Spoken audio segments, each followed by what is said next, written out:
ರಾಜ್ಯದಲ್ಲಿ ಕರಾವಳಿ ಜಿಲ್ಲೆಗಳು ಅದರಲ್ಲೂ ಬಹುಮುಖ್ಯವಾಗಿ ಉಡುಪಿ ಜಿಲ್ಲೆ ಅಂದಾಕ್ಷಣ ಶೈಕ್ಷಣಿಕ ಗುಣಮಟ್ಟದ ಶಿಕ್ಷಣಕ್ಕೆ ಶೈಕ್ಷಣಿಕ ವಿಚಾರದಲ್ಲಿ ಗುಣಮಟ್ಟದ ಶಿಕ್ಷಣ ನೀಡುವುದಕ್ಕೆ ಉಡುಪಿ ಜಿಲ್ಲೆ ಪ್ರಖ್ಯಾತಿ ಅಂತಲೇ ಹೇಳ್ಬೋದು. ಹೀಗಾಗಿ ರಾಜ್ಯದ ನಾನಾ ಮೂಲೆಗಳಿಂದ ವಿದ್ಯಾರ್ಥಿಗಳು ಇಲ್ಲಿ ವಿದ್ಯಾರ್ಜನೆಗೋಸ್ಕರ ಬರುವಂಥದ್ದು ನಾವು ನೋಡ್ತಾ ಇದ್ದೇವೆ. ಇಂಥ ಸಂದರ್ಭದಲ್ಲಿ 2015ರಲ್ಲಿ ಬೆಳಪು ಗ್ರಾಮ ಪಂಚಾಯತ್ ವ್ಯಾಪ್ತಿಯಲ್ಲಿ ಒಂದು ಮಹತ್ವಾಕಾಂಕ್ಷಿ ಯೋಜನೆಯನ್ನು ಪ್ರಾರಂಭ ಮಾಡಲಾಯಿತು. ಅಂದಿನ CM ಆಗಿದ್ದಂಥ ಸಿದ್ದರಾಮಯ್ಯ ಅವರ ಒಂದು ಶಿಲಾನ್ಯಾಸ ನೆರವೇರಿಸಿದಂಥ ಒಂದು ಸಂಶೋಧನಾ ಕೇಂದ್ರ ಸದ್ಯ ಈಗ ಹಾಳು ಬಿದ್ದಿದೆ ಅಂತಲೇ ಹೇಳ್ಬೋದು. ಸುಮಾರು 10 ವರ್ಷಗಳು ಕಳೆದಿದೆ. ಬೆಳಪು ಸಂಶೋಧನೆ ಮತ್ತು ವಿಜ್ಞಾನ ಕೇಂದ್ರ ಏನಿದೆ ಸದ್ಯ ಸಂಪೂರ್ಣವಾಗಿ ಹಾಳು ಬಿದ್ದಿದೆ ಅಂತಲೇ ಹೇಳ್ಬೋದು. ಯಾಕಂತ ಹೇಳಿದ್ರೆ ಉದ್ಘಾಟನೆಯ ಭಾಗ್ಯವನ್ನ ಕಾಣುವ ಮೊದಲೇ ಒಂದು ರೀತಿ ಪಾಳು ಬಿದ್ದಂಥ ಒಂದು ಕಟ್ಟಡವಾಗಿ ಪರಿವರ್ತನೆ ಆಗಿರುವುದು ಬಹಳಷ್ಟು ಬೇಸರದ ವಿಚಾರ ಅಂತಲೇ ಹೇಳ್ಬೋದು. ಯಾಕಂತ ಹೇಳಿದ್ರೆ ಒಂದು ಉತ್ತಮ ಪರಿಸರದ ನಡುವೆ ಇರುವಂಥ ಒಂದು ವಿದ್ಯಾ ಕೇಂದ್ರ ಅಂತಲೇ ಹೇಳ್ಬೋದು. ಒಂದು ಪ್ರಕೃತಿಯ ಮಡಿಲಿನಲ್ಲಿಯೇ ಇರುವಂಥ ಒಂದು ಸಂಶೋಧನಾ ಕೇಂದ್ರ ಮತ್ತು ವಿದ್ಯಾ ಕೇಂದ್ರ ಅಂತಲೇ ಹೇಳ್ಬೋದು. ಎಲ್ಲ ವ್ಯವಸ್ಥೆಗಳಿದೆ ಇಲ್ಲಿ. ಒಂದು ರೀತಿ ವಿದ್ಯಾರ್ಥಿಗಳಿಗೆ ಒಂದು ರೀತಿ ಸ್ವಚ್ಛಂದ ಪರಿಸರವನ್ನು ನಾವು ಕಾಣಬಹುದಾಗಿದೆ. ಬಹುತೇಕ ಈ ಕರಾವಳಿಯ ಉಳಿದ ವಿದ್ಯಾರ್ಜನೆ ಕೇಂದ್ರಗಳಿಗೆ ಹೋಲಿಸಿದರೆ ಇದೊಂದು ರೀತಿ ವಿಸ್ತಾರವಾಗಿ ಮತ್ತೆ ಪರಿಸರದ ಮಡಿಲಿನಲ್ಲಿ ಕಂಡು ಬರುವಂಥ ಒಂದು ಸುಂದರ ತಾಣ ಅಂತಲೇ ಹೇಳ್ಬೋದು. ಸುಮಾರು 141 ಕೋಟಿ ರೂಪಾಯಿ ವೆಚ್ಚದಲ್ಲಿ ಈ ಒಂದು ವಿದ್ಯಾ ಕೇಂದ್ರವನ್ನು ಪ್ರಾರಂಭ ಮಾಡಬೇಕು ಅನ್ನುವಂಥ ಯೋಜನೆ ರೂಪಿಸಲಾಗಿತ್ತು. 2015ರಲ್ಲಿ ಸುಮಾರು 53 ಕೋಟಿ ವಿನಿಯೋಗವನ್ನು ಮಾಡಿ ಇದಕ್ಕೆ ಒಂದು ಶಿಲಾನ್ಯಾಸವನ್ನು ಮಾಡಲಾಗಿತ್ತು ಅಂತಲೇ ಹೇಳ್ಬೋದು. ಅಂದಿನ ಮುಖ್ಯಮಂತ್ರಿಗಳಾಗಿದ್ದ CM ಸಿದ್ದರಾಮಯ್ಯ ಅವರು ಖುದ್ದಾಗಿ ಇಲ್ಲಿ ಬಂದು ಶಿಲಾನ್ಯಾಸವನ್ನು ನೆರವೇರಿಸಿದ್ರು. ಒಂದು ರೀತಿ ಮಹತ್ವಾಕಾಂಕ್ಷೆ ಯೋಜನೆ ಅಂತಲೇ ಹೇಳ್ಬೋದು. ಆದರೆ ಏನಾಗಿದೆ ಅಂತ ಹೇಳಿದ್ರೆ 10 ವರ್ಷಗಳು ಕಳೆದಿದೆ. ಈ ಯೋಜನೆ ಸಂಪೂರ್ಣವಾಗಿ ಹಳ್ಳ ಹಿಡಿದಿದೆಯಾ ಅನ್ನುವಂಥ ಒಂದು ಆತಂಕ ಎದುರಾಗಿರುವಂಥದ್ದು ನೋಡ್ಬೋದು. ನೀವು ಇಲ್ಲಿ ದೃಶ್ಯದಲ್ಲಿ ನೋಡ್ತಾ ಇದ್ದೀರಿ. ಒಂದು ಸುಂದರವಾಗಿರುವ ಕಟ್ಟಡದಲ್ಲಿರುವಂಥ ಬಹುತೇಕ ಸಾಮಗ್ರಿಗಳು ಹಾಳಾಗಿರುವಂಥದ್ದು, ಗಾಜುಗಳು ಒಡೆದಿರುವಂಥದ್ದು ಕಾಣಬಹುದಾಗಿದೆ.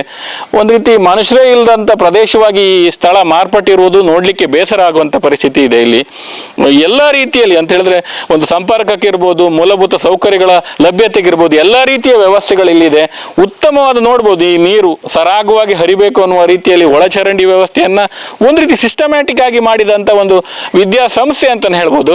ಯಾಕೆ ಇದನ್ನ ಹಾಳುಗೆಡವಲಾಗಿದೆ ಅಥವಾ ಯಾಕೆ ಈ ಯೋಜನೆ ಬಗ್ಗೆ ಆಸಕ್ತಿಯನ್ನು ಕಳೆದುಕೊಳ್ಳಲಾಗಿದೆ ಅನ್ನುವಂಥದ್ದು ಕೂಡ ಸದ್ಯದ ಪ್ರಶ್ನೆ ಅಂತಲೇ ಹೇಳ್ಬೋದು. ಮಂಗಳೂರು ವಿಶ್ವವಿದ್ಯಾನಿಲಯದ ಮೂಲಕ ಅನುಷ್ಠಾನ ಆಗ್ತಿರುವಂಥ ಅತ್ಯಾಧುನಿಕ ಸಂಶೋಧನಾ ಕೇಂದ್ರ, PG ಸೆಂಟರ್ ಮತ್ತು ಉನ್ನತ ಶಿಕ್ಷಣ ಕೇಂದ್ರಗಳು, ಅದಕ್ಕೆ ಪೂರಕವಾದ ಇತರ ಶಿಕ್ಷಣ ಸಂಸ್ಥೆಗಳನ್ನು ಹುಟ್ಟು ಹಾಕಬೇಕು ಎಂಬ ಉದ್ದೇಶದಿಂದ ಗ್ರಾಮೀಣ ಮಕ್ಕಳಿಗೆ ಮತ್ತು ಈ ನಾಡಿನ ಮಕ್ಕಳಿಗೆ ಉತ್ತಮ ಮೌಲ್ಯಾಧಾರಿತ ಶಿಕ್ಷಣ ಒದಗಿಸಬೇಕೆಂಬ ಉದ್ದೇಶದಿಂದ ಈ ಯೋಜನೆಯನ್ನು ಸುಮಾರು 141 ಕೋಟಿ ರೂಪಾಯಿಯ ಯೋಜನೆಗೆ ಅಂದಿನ ಮುಖ್ಯಮಂತ್ರಿಗಳಾದಂಥ ಸಿದ್ದರಾಮಯ್ಯನವರು 2013-14ರಂದು ಅವರೇ ಬಂದು ಶಂಕುಸ್ಥಾಪನೆ ನಡೆಸಿ ಅದಕ್ಕೆ ಚಾಲನೆ ನೀಡಿದ್ದಾರೆ.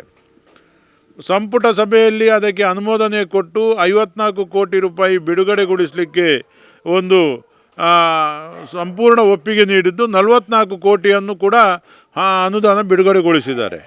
ಆದರೆ ಬಿಡುಗಡೆಗೊಂಡಂಥ ಅನುದಾನದಲ್ಲಿ ನಮ್ಮ ಮಂಗಳೂರು ವಿಶ್ವವಿದ್ಯಾನಿಲಯದವರು ಅದರ ಸರಿಯಾಗಿ UC ಅನ್ನು ಸರ್ಕಾರಕ್ಕೆ ಒಪ್ಪಿಸದೆ ಹಣವನ್ನು ಬೇರೆಗೆ ವರ್ಗಾಯಿಸಿ ದುರುಪಯೋಗಪಡಿಸಿರುವ ಬಗ್ಗೆ ದೂರುಗಳು ಕೇಳಿಬಂದಿದೆ. ಈಗಾಗಲೇ ಬೆಳಪುವಿನಲ್ಲಿ ಏನು ಹೌಸಿಂಗ್ ಬೋರ್ಡಿನ ಮೂಲಕ ಕಾಮಗಾರಿ ನಡೀತಾ ಇದೆ.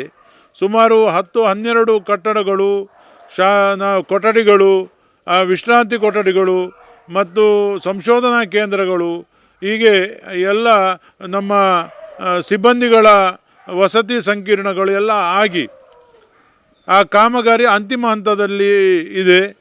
ಆದರೆ ಈಗ ಕಾಮಗಾರಿಗಳು ನಿಧಾನಗತಿಯಲ್ಲಿ ನಡೀತಾ ಇದೆ. ಇದರಿಂದ ಅಲ್ಲಿ ನಾವು ಸುಮಾರು 13-15 ವರ್ಷದಿಂದ ಈ ಒಂದು ಸರ್ಕಾರದ ಹಣ ದುರುಪಯೋಗ ಆಗಿ ಈ ಏನು ಯೋಜನೆ ಗೊತ್ತು ಗುರಿ ಇಲ್ಲದ ಯೋಜನೆ ಆಗಿದೆ. ಜನರಿಗೆ ತೊಂದರೆ ಆಗಿದೆ. ನಮ್ಮ ಸರ್ಕಾರದ ಹಣ ದುರುಪಯೋಗ ಆಗ್ತಾ ಇದೆ ಎಂಬುದು ನಮ್ಮೆಲ್ಲರ ವಾದ. ಗ್ರಾಮೀಣ ವಿದ್ಯಾರ್ಥಿಗಳಿಗೆ ಇದರಿಂದ ಶಿಕ್ಷಣದಿಂದ ವಂಚಿತರಾಗಿದ್ದಾರೆ. ಇದನ್ನು ಆದಷ್ಟು ಶೀಘ್ರ ಮತ್ತೆ ಅದನ್ನು ಪುನರಾರಂಭಿಸಬೇಕು. ಈಗಾಗಲೇ ಆಗಿರುವಂಥ ಕಟ್ಟಡಗಳಿಗೆ ಅಲ್ಲಿ ಯಾವುದೇ ರೀತಿಯ ಭದ್ರತೆಗಳು ಇಲ್ಲದೆ, CCTVಗಳನ್ನು ಅಳವಡಿಸದೆ ಅನೈತಿಕ ಚಟುವಟಿಕೆಗಳ ತಾಣ ಆಗಿದೆ ಅಲ್ಲಿ. ಆದ್ದರಿಂದ ಸರ್ಕಾರ ಎಚ್ಚೆತ್ತುಕೊಳ್ಬೇಕು. ಮಂಗಳೂರು ವಿಶ್ವವಿದ್ಯಾನಿಲಯದವರು ವಿಶೇಷ ಗಮನ ಹರಿಸಬೇಕು. ಇದನ್ನು ಮತ್ತೆ ಆದಷ್ಟು ಶೀಘ್ರ ಇದನ್ನು ಪುನರಾರಂಭಿಸಬೇಕು. ಈಗಾಗಲೇ ಮುಖ್ಯಮಂತ್ರಿಗಳು ಭರವಸೆ ನೀಡಿದ್ದಾರೆ. ಮಾನ್ಯ ವಿಧಾನ ಪರಿಷತ್ ಸದಸ್ಯರಾದಂಥ ಮಂಜುನಾಥ್ ಭಂಡಾರಿ ಅವರು ವಿಶೇಷವಾಗಿ ಅವರಿಗೆ ಗಮನಕ್ಕೆ ತಂದು ಜುಲೈ ತಿಂಗಳಲ್ಲಿ ಅದನ್ನು ಪುನರಾರಂಭಿಸುವ ಬಗ್ಗೆ ನಿರ್ಧಾರ ಕೈಗೊಳ್ಳುತ್ತೇವೆ, ನಾವೇ ಸ್ವತಃ ಮುಖ್ಯಮಂತ್ರಿಗಳೇ ಇಲ್ಲಿಗೆ ಬರ್ತೇವೆ ಎಂಬ ಬಗ್ಗೆ ಒಂದು ಸಂದೇಶವನ್ನು ಕೂಡ ನೀಡಿದ್ದಾರೆ. ಆದ್ದರಿಂದ ನಮಗೆ ಭರವಸೆ ಇದೆ, ನಮ್ಮ ಸರ್ಕಾರ ಈ ಕಾರ್ಯಕ್ರಮವನ್ನು ಮುಂದುವರಿಸ್ತದೆ. ಈ ಬಗ್ಗೆ ಅಂತ ಹೇಳಿ ಬೆಳಪು ಗ್ರಾಮದಲ್ಲಿ ಅಪೂರ್ಣಗೊಂಡಿರುವಂಥ ಈ ಕಾಮಗಾರಿ ಪೂರ್ಣಗೊಳಿಸಿ ಆದಷ್ಟು ಶೀಘ್ರದಲ್ಲಿ ಗ್ರಾಮೀಣದ ಭಾಗದ ಏನು ವಿದ್ಯಾರ್ಥಿಗಳೇನಿದ್ದಾರೆ ಅವರ ಕನಸನ್ನು ನನಸು ಮಾಡುವಂಥ ಕೆಲಸವನ್ನು ರಾಜ್ಯ ಸರ್ಕಾರ ಮಾಡಬೇಕು ಅನ್ನೋಂಥದ್ದು ಒತ್ತಾಯ ನಮ್ಮದಾಗಿದೆ. ಯಾಕಂತ ಹೇಳಿದ್ರೆ ಒಂದು ಗುಣಮಟ್ಟದ ಶಿಕ್ಷಣವನ್ನು ನೀಡಲಿಕ್ಕೆ ಕರಾವಳಿ ಹೆಸರುವಾಸಿ, ಅದ್ರ ಜೊತೆಗೆ ಒಂದು ರೀತಿ ಸುಂದರವಾಗಿ ಪರಿಸರದಲ್ಲಿ ನಿರ್ಮಾಣವಾದಂಥ ಒಂದು ಯೋಜನೆ ಅಪೂರ್ಣವಾಗಿ ಹೀಗೆ ಹಾಳುಗೆಡುವುದು ಸರಿಯಲ್ಲ. ಈ ಬಗ್ಗೆ ಸರ್ಕಾರ ಮುಂದಿನ ಕ್ರಮವನ್ನು ಕೈಗೊಳ್ಳಬೇಕು ಮತ್ತು ಹೊಸ ಸಿಎಂ ಅವರು ಈ ಬಗ್ಗೆ ತಕ್ಷಣಕ್ಕೆ ಕ್ರಮ ಕೈಗೊಂಡು ಈ ಅಪೂರ್ಣವಾಗಿರುವ ಕಾಮಗಾರಿಯನ್ನು ಮುಗಿಸಿ ವಿದ್ಯಾರ್ಥಿಗಳಿಗೆ ಕೈಗೆ ಈ ಒಂದು ವಿದ್ಯಾಸಂಸ್ಥೆ ಸಿಗುವಂತಾಗಬೇಕು ಅನ್ನುವಂಥದ್ದು ನಮ್ಮ ಆಶಯ. ಉಡುಪಿಯಿಂದ ಅಶ್ವಥಾಚಾರ್ಯ, ನ್ಯೂಸ್ ನೆಕ್ಸ್ಟ್. ಉತ್ತಮ ಸಂಸ್ಕಾರಯುತ ಶಿಕ್ಷಣದೊಂದಿಗೆ VSS English medium CBSE school Udupi Muddur. ನರ್ಸರಿಯಿಂದ 10ನೇ ತರಗತಿವರೆಗೆ ಶಿಕ್ಷಣದ ಜೊತೆಗೆ 5ರಿಂದ 10ನೇ ತರಗತಿವರೆಗಿನ ವಿದ್ಯಾರ್ಥಿನಿಯರಿಗೆ ಉತ್ತಮ ಹಾಸ್ಟೆಲ್ ಸೌಲಭ್ಯವೂ ಇದೆ. ನಿಮ್ಮ ಮಕ್ಕಳ ಪ್ರವೇಶಾತಿಗಾಗಿ ಈ ಸಂಖ್ಯೆಗೆ ಕರೆ ಮಾಡಿ.